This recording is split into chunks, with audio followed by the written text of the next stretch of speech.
I cannot breathe. I have no skin. My heart has stopped. The alarm glyphs flooded Oltyx's mind like white water spray before a flash flood. His phantom lungs, flat and stiff as leather discs inside a chest he didn't have anymore, refused to inflate. He clawed at his throat, desperate to clear an obstruction that wasn't there, just solid necrodermis. No mouth, no nostrils, no way to inhale. But Necrons don't need to breathe, right? That's the horror of the Dysphoric. When your mind remembers being flesh, but your body's been metal for 60 million years.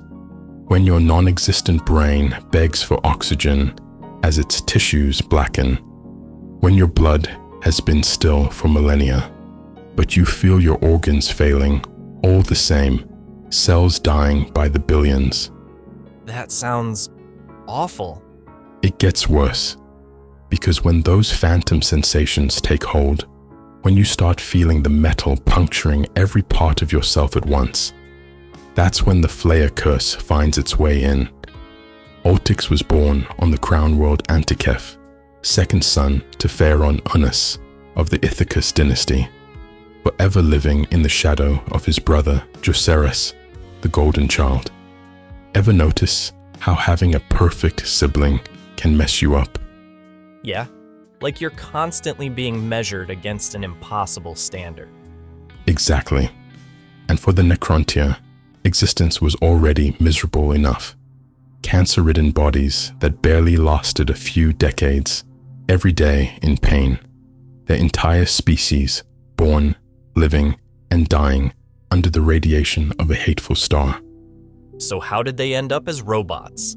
The Catan, star-eating gods who offered a solution, immortality through biotransference. Sacrifice your flesh and live forever in bodies of living metal. By the time Oltyx began breaking out in the tumors typical of his race, the process had already begun. They gave up their humanity willingly? Willingly is a stretch. The Necrontyr were desperate, and the Trarch didn't exactly explain the fine print. When they awoke in their metal bodies, they discovered something fundamental was missing. Their souls, their emotions, their ability to feel pleasure, to taste, to touch. So they traded cancer for emptiness? Yes. And then they fought in the war in heaven for the amusement of their new gods. Oltyx was there at the Battle of the Sokar Gate, the final confrontation where they destroyed the Catan Lundugor. With his dying breath, that shattered god cursed them with the Flayer virus, a disease that would slowly drive them mad with hunger for what they'd lost. So what happened to Oltyx after the war? Like all Necrons, he went into the Great Sleep. Millions of years in stasis while the galaxy forgot them. But eventually, the Ithakas dynasty awakened. An ambitious Oltyx, he immediately tried to take the throne from his father and brother. Did the coup fail? Spectacularly. His brother Joseris discovered the plot and had two choices: destroy Oltyx completely or exile him. He chose mercy, sending Oltyx to a crumbling tomb world called Sed. That doesn't sound too bad. Imagine the most boring desk job you've ever had. Now imagine doing it for centuries. No prospects, no hope of advancement. Just watching a world no one cares about, with warriors who barely function, slowly degrading while your father and brother continue ruling without you. I'd lose my mind. That's exactly what started happening. The tedium, the isolation. It's the perfect breeding ground for the Dysphoric to take hold. When you have nothing to distract you, the phantom sensations creep in. The memory of flesh, the desperate need to breathe, the feeling that your body is wrong. Then the orcs arrived, a massive wah, fleeing something even worse, an imperial crusade. Oltyx actually killed the warboss himself, showed real skill, but the Imperium was coming, and Sed couldn't withstand it. So he ran? He had to evacuate. During that evacuation, something happened that started changing him. The senile Warden Neth, a praetor that Oltyx had always despised for his slow-wittedness, sacrificed himself to buy Oltyx time to escape. Wow. Loyalty from someone he treated like garbage. It shook him, made him question things, but not enough to stop his ambition.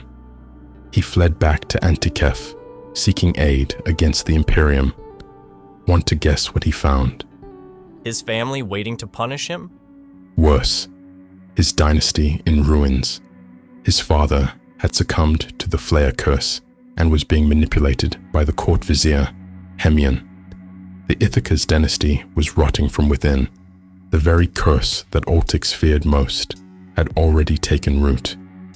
Did he try to help them? In his way, he attempted another coup, failed again, got captured by Hemion, who tortured him and forced him to fight in gladiatorial arenas against flayed ones and captive Xenos. That's messed up. Even more messed up, Hemion stripped him of his subordinate minds, the 5 specialist subminds that made Oltyx unique. See, Oltyx had this special mental architecture created by Cryptek Mentep.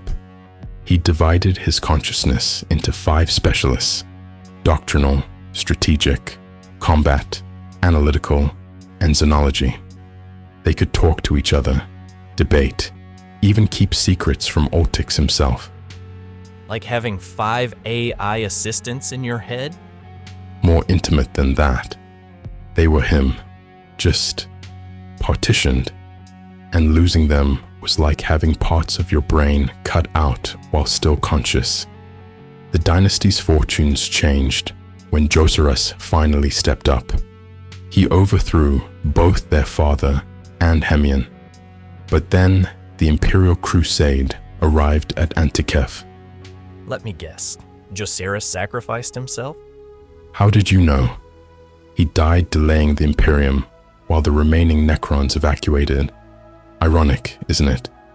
Oltyx finally achieved his ambition, becoming Pharaon of the Ithakas dynasty, only when there was barely a dynasty left to rule.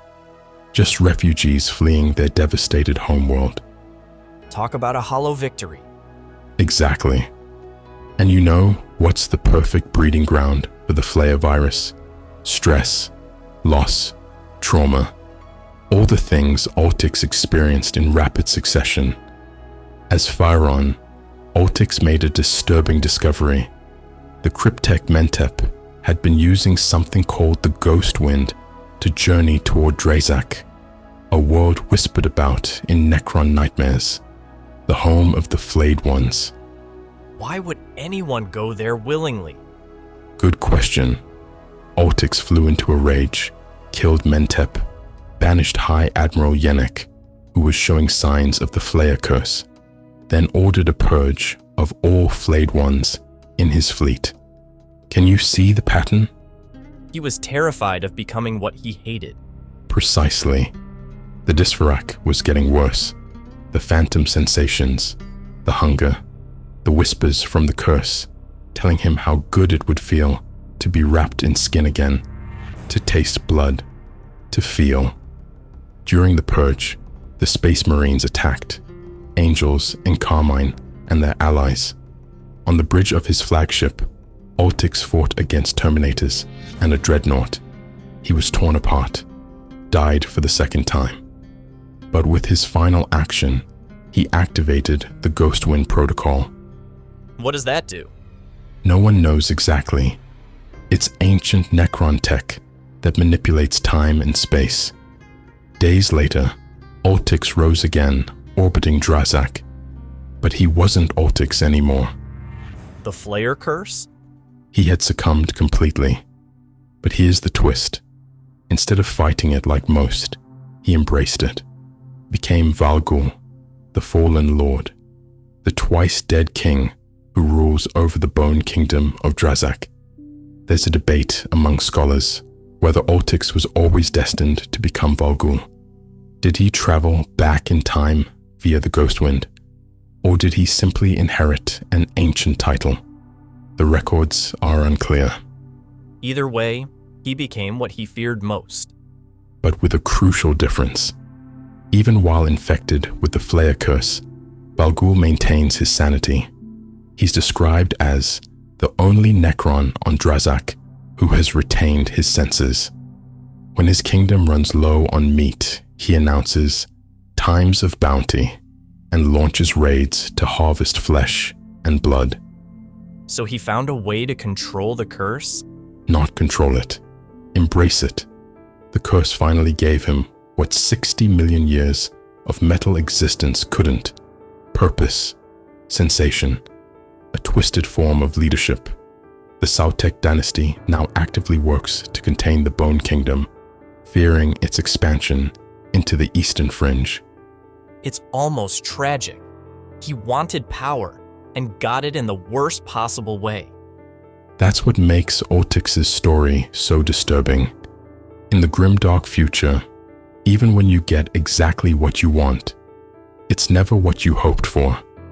From an exiled prince to the Flayer king of Drazak, his journey shows that sometimes the only way to survive your nightmares is to become them. If you want to learn more about the Warhammer 40k universe, subscribe and check out the links in the description to read up on Oltyx.